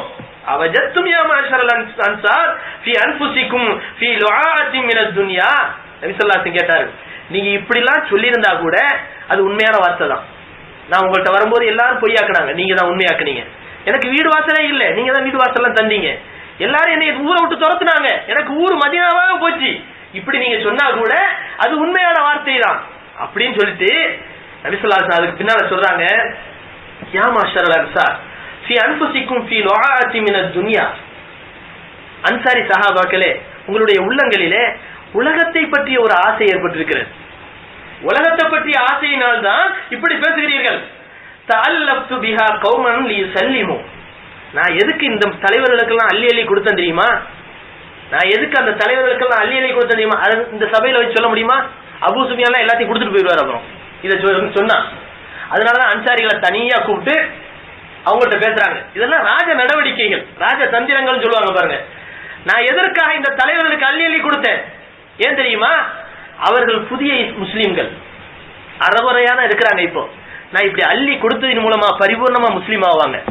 பரிபூர்ணமான இஸ்லாத்தை அவர்களிடத்திலே கொண்டு வருவதற்காகத்தான் இப்படி உதவிகளை செய்தேன். மக்களுக்கும் இலா இஸ்லாமிக்கும். ஆனா உங்களை நான் என்ன செஞ்சிட்டேன் தெரியுமா? இஸ்லாத்துக்கு பொறுப்புதாரிகள் ஆக்கிட்டேன். நீங்க பக்காவான முஸ்லிம்கள் மட்டுமல்ல, இஸ்லாத்துக்கே துணையாக இருக்கக்கூடியவர்கள். உங்களை பத்தி எனக்கு கவலை இல்லை, நீங்க முஸ்லிம்கள், இதை இனிமே நீங்க மாறவே மாட்டீங்க. அலா தரவுன யா மாஷரல் அன்சார். இந்த வார்த்தை தான் பின்னால சொல்ல போற இந்த வார்த்தை தான் அந்த சஹாபாக்களை கதறி அழுவதற்கு செய்தது. அந்த சஹாபாக்களை பார்த்து சொன்னாங்க, அலா தரவுன சஹாபாக்களே, யா மாஷரல் அன்சார், அன்சாரி கூட்டத்தார்களே, ஐயதுஹிபன்னாசு பிஷ்ஷாத்தி வல் பஈர். நான் யாருக்கெல்லாம் ஒட்டகத்தை, ஆடுகளை, மாடுகளை அள்ளி கொடுத்தேனோ அவங்க எல்லாம் என்ன செய்யறாங்க? எல்லாத்தையும் ஓட்டிக்கிட்டு வீட்டுக்கு போறாங்க. அவங்க கொண்டு போறது என்ன? ஆடுகளையும் ஒட்டகைகளையும் கனிமத்து பொருட்களையும் அள்ளிக்கிட்டு போறாங்க வீட்டுக்கு. ஆனால்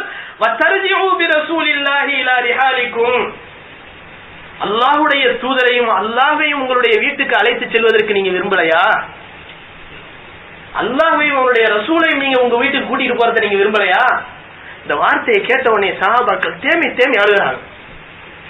அல்லாஹ்வும் ரசூலும் கிடைச்சிட்டா பாருங்க. தபூக் யுத்தம் பின்னால் நம்மளுக்கு வரப்போகுது. தபூக் யுத்தத்தை பத்தி பேசும்போது நபி ஸல்லல்லாஹு அலைஹி வஸல்லம் ஒரு அறிவிப்பு செய்யறாங்க. எல்லாரும் செல்வங்களை கொண்டு வந்துட்டாங்க. உமர் வந்து கொண்டு என்ன செய்யறாங்க? பாதி செல்வத்தை கொண்டு தர்றாங்க. உமரே, உங்க வீட்டுக்கு என்ன விட்டுட்டு வந்தீங்க? யா ரசூலல்லாஹ், என்னுடைய செல்வம் நிறைய இருந்துச்சு, அதுல பாதியை கொண்டு வந்துட்டேன், பாதி என்னுடைய குடும்பத்துக்கு விட்டுட்டு வந்திருக்கேன். அபூபக்கர் ரலியல்லாஹு வர்றாங்க. அபூபக்கரே, உங்க குடும்பத்துக்காக என்ன விட்டுட்டு வந்தீங்க? அபூபக்கர் ரலியல்லாஹு சொன்னார்கள், அல்லாஹ்வையும் ரசூலையும் விட்டுட்டு வந்தேன். நம்ம வீட்டுல அல்லாஹ் ரசூல் இருக்கிறாங்களா? இருக்கிறாங்க, நம்ம ஏத்துக்கிட்டு இருக்கிறோம், நம்ம மூமின், இதுல சந்தேகமே கிடையாது. அல்லாஹ் ரசூலுடைய கொள்கைக்கு ஒரு மாற்றமான ஒரு செய்தி என்றால் நம்ம உயிர் போனா கூட நம்ம தாங்கிக்கிறோம். ஆனால் அந்த சஹாபாக்கள் எதை அல்லாஹ் ரசூல் நம்ம வீட்டுல இருக்கிறாங்கன்னு நினைச்சாங்களோ அது நம்மள்ட்ட இருக்குதா? அப்படி இருக்கணுங்கிறதையும் நம்ம மார்க்க சொல்லல. எல்லாத்தையும் அள்ளி மார்க்கத்துக்காக கொடுத்துருங்க, உங்க வீட்டை காலியா வைங்க அல்லாஹ் ரசூலுக்காக, அப்படி மார்க்க சொல்லல. அபூபக்கர் ரலியல்லாஹு அன்ஹுடைய ஈமானுக்கு அது சரி. ஆனா இந்த சஹாபாக்கள்ட்ட சொல்றாங்க பாருங்க, நான் யாருக்கு ஒட்டகத்தை கொடுத்தனோ, ஆடுகளை கொடுத்தனோ, அவங்க எல்லாம் வீட்டுக்கு அதெல்லாம் கொண்டு போறாங்க. ஆனா நீங்க அல்லாஹ் ரசூலை கொண்டு போகணும்னு நீங்க விரும்பலையா? அது உங்களுக்கு பொருத்தமா தெரியலையா அப்படின்னு கேட்டாங்க. ஃபவல்லதி நஃப்சு முஹம்மதின் ஸல்லல்லாஹு அலைஹி வஸல்லம் பியதிஹி.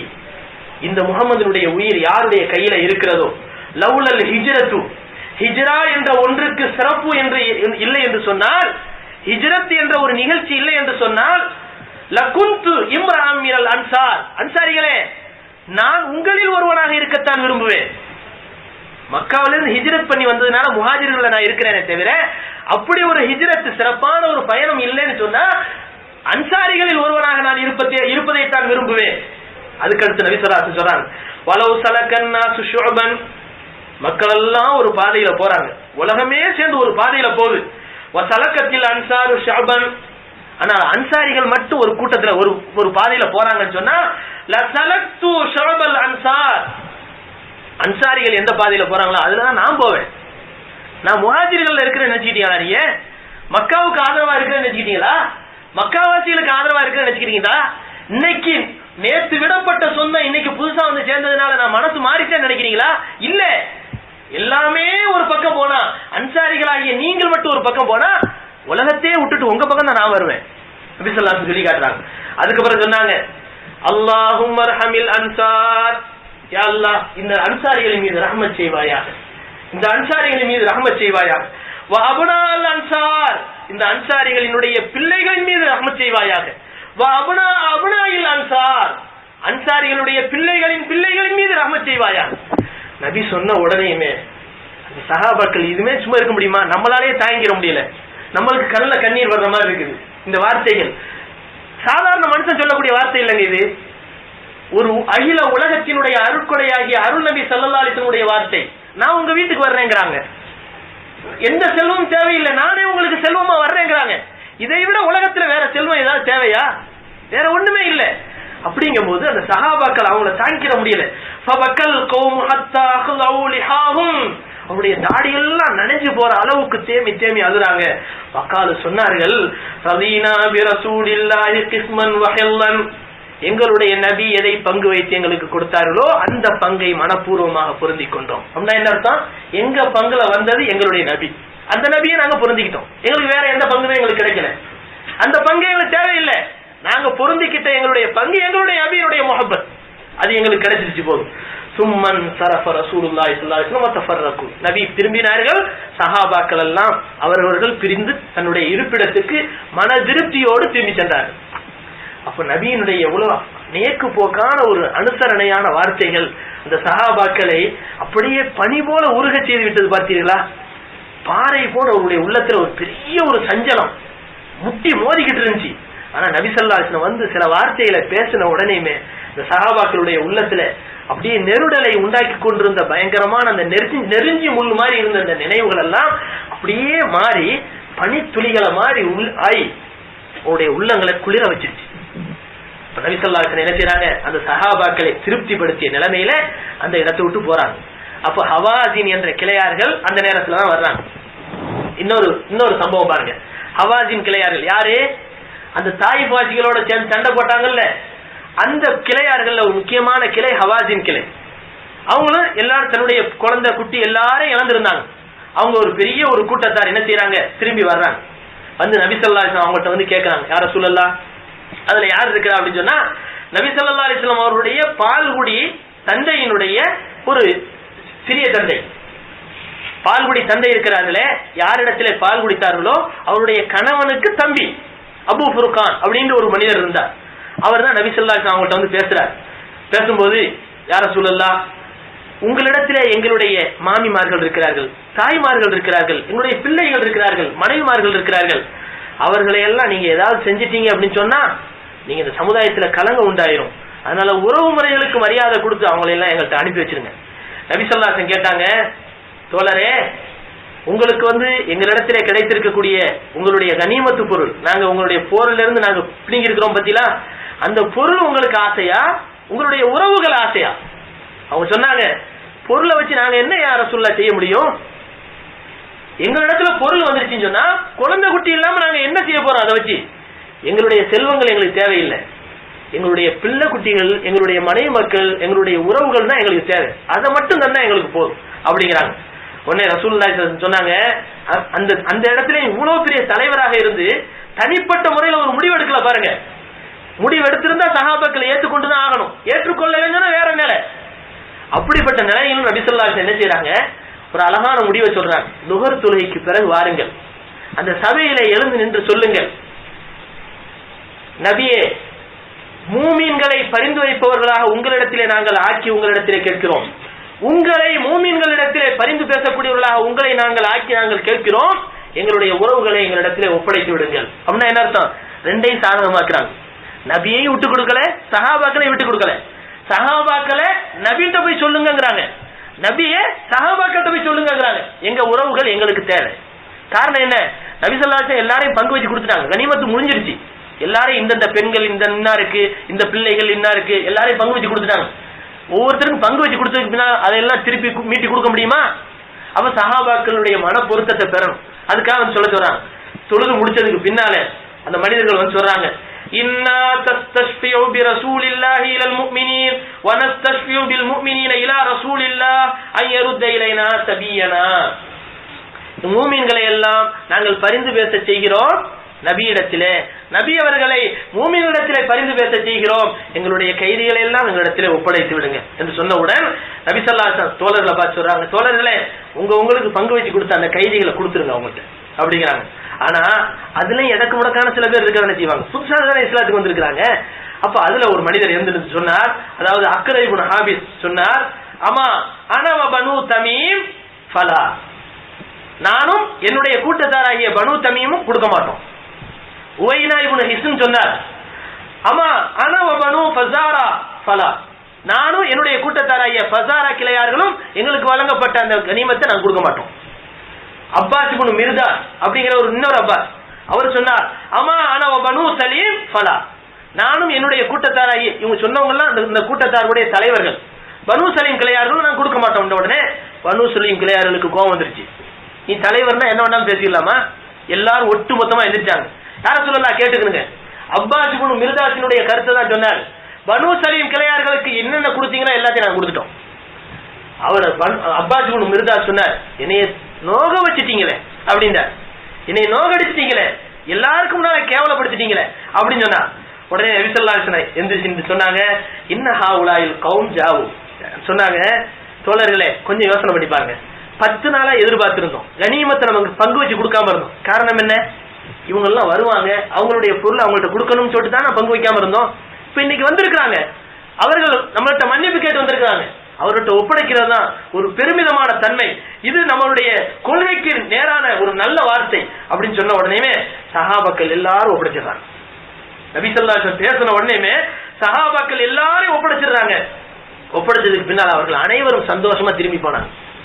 அப்போ இதுல இருந்து நபியினுடைய அணுகுமுறையை பாருங்க, சஹாபாக்கள் நெளிவு, அதாவது லேசா எடக்கு பண்ணும் போது அவர்களுக்கு ஒரு அழகான உபதேசத்தை பண்ணி அவர்களை வழிக்கு கொண்டு வந்து அவருடைய மனசு திருப்தி பட்டதுக்கு பின்னால ஒரு முடிவு எடுக்கிறாங்க. இது நபி ஒரு தலைவராக இருந்து செய்யக்கூடிய ஒரு அழகான காரியம். அதுக்கு பின்னால் நபி ஸல்லல்லாஹு அலைஹி வஸல்லம் அந்த எல்லா விஷயத்தையும் முடிச்சதுக்கு பின்னால அந்த ஜியாரானாவில் வந்து புறப்படுறாங்க. ஜியாரானா என்பது எது? இன்னைக்கு உள்ள காலகட்டத்தில் அந்த ஜியாரானா எது? இன்னைக்கு நம்ம உம்ராவுக்கோ ஹஜ்ஜிக்கோ போனா வடா உம்ரான்னு சொல்லிட்டு ஒரு இடத்துக்கு நம்ம போய் உம்ரா செய்யறதுக்காக போவோம்.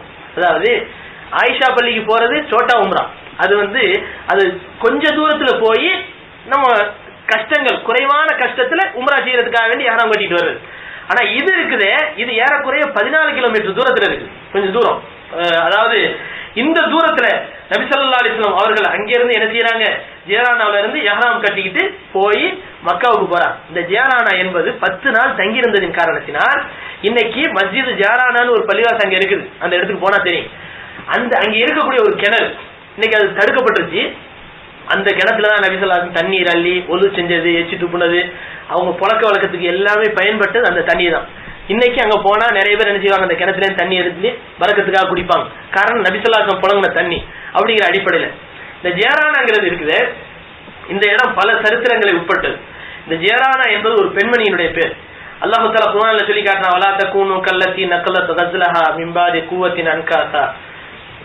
எல்லா அதாவது பிரயாசப்பட்டு பல முயற்சிகளுக்கு பின்னால ஒரு துணியை நெய்து, நூற்களை நெய்து ஒரு துணியாக தயாரித்ததுக்கு பின்னால துண்டு துண்டாக நறுக்கினாலே அந்த பெண்ணை போல நீங்கள் ஆகிவிடாதீர்கள் அப்படின்னா என்ன அர்த்தம்? இது அல்லாஹ் தஆலா ரியாவுக்கு இதா சொல்றான். நம்ம அமல்லாம் செய்யறோம், கடைசியா அதை பத்தி ஒரு பெருமையா ஒரு வார்த்தை சொல்லிட்டோம் வச்சுக்கிறோங்க, எல்லாமே அழிஞ்சு போயிடும். இதுக்கு ஒரு உதாரணம் தான் இது. ஒருத்தர் நூல் நூக்குறாங்க, தனியாவே பஞ்ச உருட்டி நூலா நூற்று அதுக்கு பின்னால டிரெஸ் ஒரு பெரிய போர்வையா செய்யறாங்க. எல்லாம் அழகா போர்வையா செஞ்சு முடிச்சதுக்கு பின்னால கத்தரியை வச்சு துண்டு துண்டா நறுக்குனா இவனை நல்ல மனுஷன் சொல்லுவோம், நம்ம உலகத்திலே பெரிய பைத்தியக்காரன் சொல்லுவோம். இப்ப அந்த மாதிரி ஒரு பெண் இருந்தால் அந்த பெண்ணை போல ஆகிவிடாதீர்கள். அப்படின்னா நல்லாமெல்லாம் செய்றீங்க, 5 வேளை தொழுறீங்க, நோன்பு வைக்கிறீங்க, ஜகாத்து கொடுக்குறீங்க, ஹஜ்ஜெல்லாம் செய்றீங்க, எல்லாமே செய்றீங்க.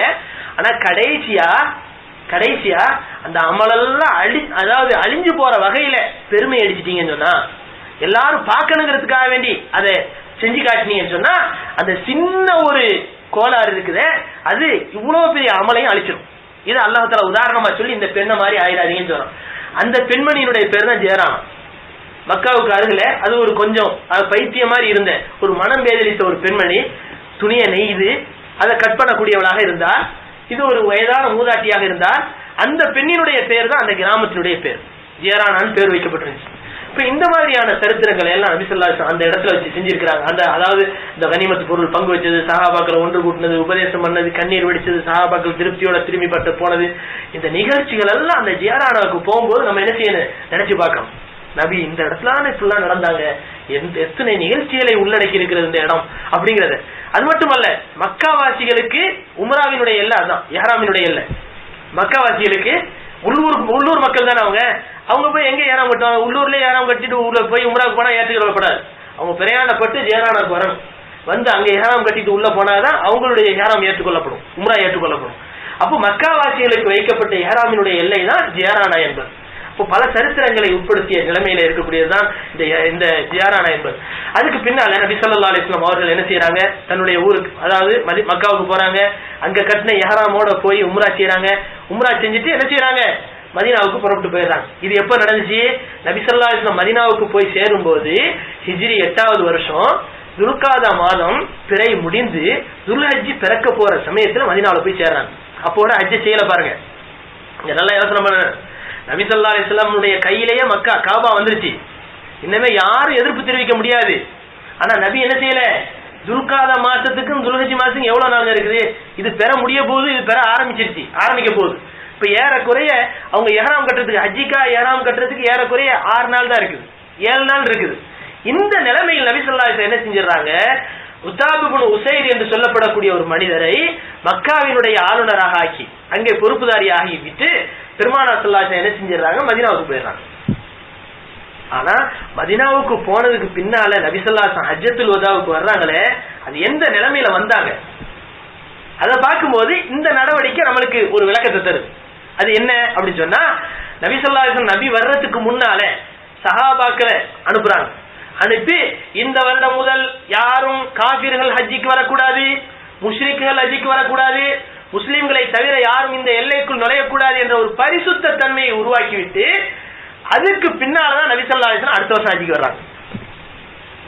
இப்ப இந்த நிகழ்ச்சி, நபி ஒரு பரிசுத்தமானவர்கள், அவர்கள் ஹஜ்ஜை நிறைவேற்றுகிற போது காபிர்களும் அவர்கள் ஹஜ்ஜை நிறைவேற்றக்கூடியவர்களாக இருப்பார்களே, ஆனால் அது அவர்களுடைய ஒரு கண்ணியத்துக்கு இலக்காக இருக்கலாம், அல்லது வேறு வகையான அசுத்தங்கள் ஏற்படுறதுக்கு வாய்ப்பாக இருக்கலாம், அல்லது ஒரு முன்மாதிரியாக ஆகிவிடலாம்.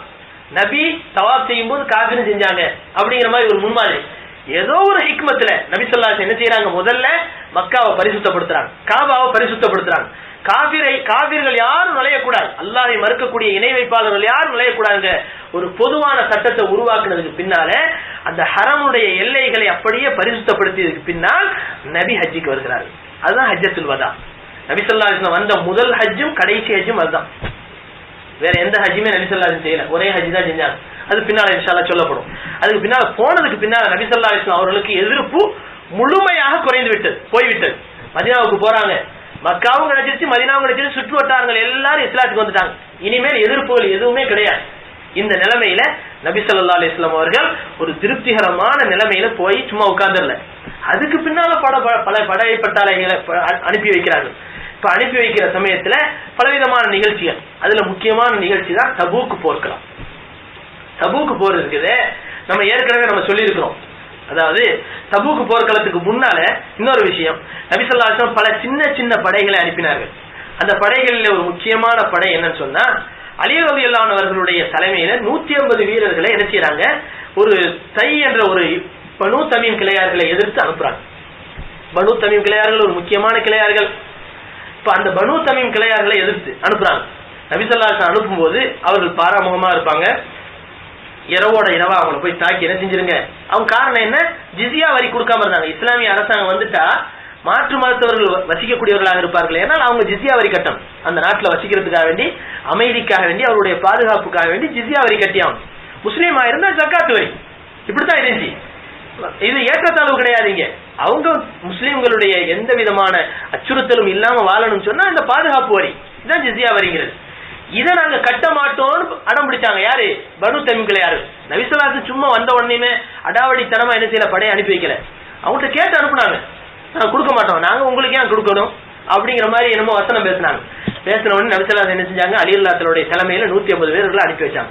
அதுல 150 வீரர்கள் அலி ரலியல்லாஹு தலைமையில இரவோடு இரவா மறைஞ்சு போய் அந்த கிளையார்களை தாக்க ஆரம்பிச்ச உடனேயுமே அதனுடைய தலைவர் அதி இப்னு ஹாத்தம் என்று சொல்லப்படக்கூடிய அந்த மனிதர் என்ன செய்யறாரு? ஓடிடுறாரு. அதி இப்னு ஹாத்தம் யாரு? ஹாத்தம் தாயின் அந்த காலத்துல ஒரு பெரிய ஒரு கொடைவள்ளல் இருந்தார் பாருங்க. ஹாத்தம் தாயை பத்தி இன்னைக்கும் பேசுவாங்க, கொடுத்து கொடுத்து சிவந்த கரம். அந்த ஹாத்திம் தாய் அவருடைய மகன், அவர் அந்த ஊரை கட்டி ஆண்டார் அவரு. ஆனா அந்த சண்டையில ஹாத்தம் தாயினுடைய மகன் அதி இப்னு ஹாத்தம் ஓடி போயிடுறாரு. ஓடுனதுக்கு பின்னால அவங்களுடைய மகள் யாரு, ஹாத்தம் தாயினுடைய மகள், அந்த அதி இப்னு ஹாத்திமுடைய சகோதரி என்ன செய்யறா, பிடிபடுகிறார். நபி ஸல்லல்லாஹு அலைஹி அவங்களுடைய கையில பிடிபட்டாங்க. பிடிபட்ட உடனேயுமே நபி ஸல்லல்லாஹு அலைஹி அவங்கள்ட்ட வர்றாங்க. யா ரசூலல்லாஹ், உங்களை பத்தி நான் கேள்விப்பட்டிருக்கிறேன். காபல் வாஃபிது, எனக்கு பாதுகாப்பு கொடுக்கக்கூடிய என்னுடைய அண்ணனும் ஓடிப்பிட்டார். வன்கத்தால் வாலிது, என்னுடைய தந்தையும் மூத்தா போயிட்டார். நான் இப்போ அபலை பெண்ணாக நிற்கிறேன், எனக்கு விடுதலை கொடுங்க அப்படிங்கிறாங்க. உடனே நபி ஸல்லல்லாஹு அலைஹி சொல்றாங்க, இரு நாளைக்கு வா. அடுத்த நாள் வர்றாங்க. அந்த பெண்மணி அதே மாதிரி கேட்கறாங்க. கேட்ட உடனே நபி ஸல்லல்லாஹு அலைஹி என்ன செய்யறாங்க, சரி உனக்கு நான் விடுதலை தந்துறேன். இந்த பக்கத்துல நின்றுக்கூடிய அலி ரலியல்லாஹு சொன்னாங்க, பெண்ணே நீ உனக்காக வேண்டி விடுதலையை கேட்ட, சலீஹில் ஹம்லான், நீ ஏறி உன்னுடைய ஊருக்கு போறதுக்கு ஒரு வாகனத்தையும் கேட்டுக்க. இப்ப நபியினுடைய கருணையை பாருங்க, அதை தெரிஞ்சு வச்ச சஹாபாக்களுடைய நடவடிக்கையை பாருங்க. நம்மளா இருந்தா என்ன செய்வோம், நபி மன்னிப்பு கொடுத்ததே பெரிய விஷயம் நினைப்போம். ஆனா பக்கத்துல நிற்கக்கூடிய சஹாபியினுடைய உள்ளத்துல அவங்கள பத்தி ஒரு நல்ல எண்ணம் இருக்கு பாருங்க. பெண்ணே நபிகிட்ட ஒரு வாகனத்தையும் கேளு ஏறி போறதுக்கு, நபி தந்துருவாங்க. உடனே வாகனத்தை கேட்கிறாங்க. நபி ஸல்லல்லாஹு அலைஹி அதையும் கொடுக்குறாங்க. கொடுத்த உடனே அந்த பெண்மணி நேரா எங்க போறாங்க, ஊருக்கு போல தன்னுடைய சகோதரரை தேடி ஷாமுக்கு போறாங்க. சகோதரரை சந்திக்கிறாங்க. நீ நினைக்கிற மாதிரி முகமது சாதாரண மனுஷன் இல்ல, அள்ளி அள்ளி கொடுக்கிறார். நம்ம தந்தையை விட மிகப்பெரிய ஒரு கொடைவள்ளலாக இருக்கிறார், வந்து பாரு. உடனே அவர் பயங்கரமான முரட்டு தங்க செயின் சிலுவை போட்ட நிலைமையில நபியிடத்துல முஸ்லீமா வரல, சாதாரண ஒரு நஸ்ரானியா வர்றார். நபியிடத்துல பலவிதமான அதாவது வாதம் செய்கிறார். அந்த வாத திறமையில நபி ஸல்லல்லாஹு அலைஹி வஸல்லம் பல உண்மைகளை அவர்களுக்கு சொன்ன உடனேயுமே பிரமித்து போகிறார். அதுக்கு பின்னால என்ன நடந்தது இன்ஷா அல்லாஹ் வரக்கூடிய வாரம் சொல்லப்படும். அல்லாஹ் ஜல்ல ஷானஹு தஆலா எதை சொன்னோமோ எதை கேட்டோமோ அதன்படி அமல் செய்யக்கூடிய தௌஃபீகை அல்லாஹ் நம்ம அனைவருக்கும் தந்தருள் புரிவானாக. வாஹிர் தஅவானா அல்ஹம்துலில்லாஹி ரப்பில் ஆலமீன். அல்ஹம்துலில்லாஹி ரப்பில் ஆலமீன். அல்லாஹும்ம ஸல்லி அலா ஸய்யிதினா முஹம்மதின் வ அலா ஆலி ஸய்யிதினா முஹம்மதின் வ பாரிக் வ ஸல்லிம் அலைஹி. சுப்ஹானல்லாஹி பிஹம்திஹி சுப்ஹானக்கல்லாஹும்ம பிஹம்திக வ நஷ்ஹது அன் லா இலாஹா இல்லா அன்த வ நஸ்தக்ஃபிருக வ நதூபு இலைக். அல்லாஹும்ம அரினல் ஹக்க ஹக்கன் வர்ஸுக்னா இத்திபாஅஹு வ அரினல் பாத்தில பாத்திலன் வர்ஸுக்னா இஜ்தினாபா. ரப்பனா ஆத்தினா ஃபித் துன்யா ஹஸனத்தன் வ ஃபில் ஆখিরাতি ஹஸனத்தன் வ கினா அஸாபன் நார். ஸல்லி வ ஸல்லிம் அலா ரசூலிக ஸய்யிதினா முஹம்மதின் வ அலா ஆலிஹி வ அஸ்ஹாபிஹி அஜ்மஈன் பிரஹ்மதிக யா அர்ஹமர் ராஹிமீன். வல்ஹம்துலில்லாஹி ரப்பில் ஆலமீன். ஸல்லல்லாஹு அலா முஹம்மத் ஸல்லல்லாஹு அலைஹி வஸல்லம். ஸல்லல்லாஹு அலா முஹம்மத் ஸல்லல்லாஹு அலைஹி வஸல்லம். ஸல்லல்லாஹு அலா முஹம்மத் யா ரப்பி ஸல்லி அலைஹி வஸல்லிம். அஸ்ஸலாமு அலைக்கும்.